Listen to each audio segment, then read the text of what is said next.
Tumunog na ang bell, naghudyat para magsiuwian ang mga estudyante, kagaya ko. Pero bakit ang aga? Siguro ay nagkaroon na naman ng biglang pagpupulong ang mga guro para sa darating na Foundation Day. Mukhang umaayon sa akin ang tadhana dahil ngayon din ang pag-uwi ng aking ina galing sa abroad. Nasasabik na ako dahil noong 5 taong gulang lang ako nang huli ko siyang makita. Ano na kayang itsura niya? Ngayon na ako ay nasa ikalawang baitang na ng pagiging high school. Sa aking pag-uwi ay minasulyapan akong isang babaeng umiiyak. Tinulak ako ng aking pagkaosyoso para tanungin kung bakit siya umiiyak. Ale, bakit po kayo umiiyak? Natanong ko sa babae. Hindi ko na kasi makikita ang aking anak habang buhay. Kung hindi po ninyo mamasamain, maaari ho ba kayong sumama sa akin upang mawala ang inyong lungkot? Iyon ay kung nais nyo lamang. Hindi ko mawari kung bakit ko nasabi. Ang pagtango niya at pag-abot sa akin ng kanyang kamay ay senyalis lamang ng kanyang pagpayag. Hindi namin namalayan ang oras habang kami ay magkasama. Tila isang panaginip ang nangyayari.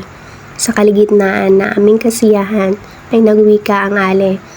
Maaari mo bang ipikit ang iyong mga mata? Sinunod ko ang kanyang utos at gayon na lamang nang maramdaman ko ang pagdampi ng kanyang mga labis sa aking noo at ang narinig ko ay ang kanyang pagsabi sa akin ng mahal kita.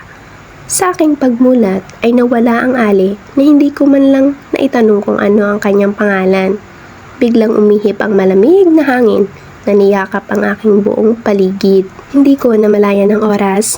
Tiningnan ko ang aking relo. Aba, anong oras na? Kailangan ko na palang umuwi.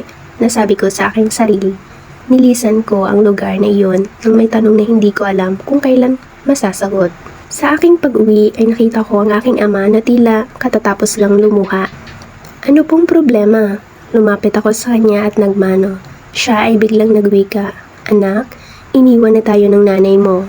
Namatay siya sa aksidente 5 oras na ang nakakalipas. Imbis na umiyak, ay natanong ko lang sa kanya kung may litrato siya ng aking ina. Nagulat na lamang ako sa aking nakita. Hindi niya ako iniwan ng walang paalam. Ipinarating niya sa akin kung gaano ako kahalaga at kamahal niya. Siya pala ang ale na aking nakasama kanina. Ang umiiyak na ale. Ang inaakala ko na isang estranghero ay ang mahal kong ina. Kahit sa kaunting panahon ay nakasama ko siya. Sa huling 5 oras ay pinuno ang buhay ko ng kasiyahan na noon ko lang naranasan. Ang mga aral sa kwento, una, laging iparamdam sa mga magulang kung gaano natin sila kamahal. Hindi sa lahat ng panahon ay makakasama natin sila, kaya hanggat maaari ay sabihin natin ng madalas ang mga salitang I love you sa kanila at pahalagan natin ang lahat ng sakripisyo nila sa atin. Pangalawa, kung ang iyong ama o ina ay nasa ibang bansa, maglaan ng oras upang makausap sila sa telepono man o sa mga chat. Maliit na bagay ito para sa atin, ngunit sa kanila ay sobrang mahalaga ito.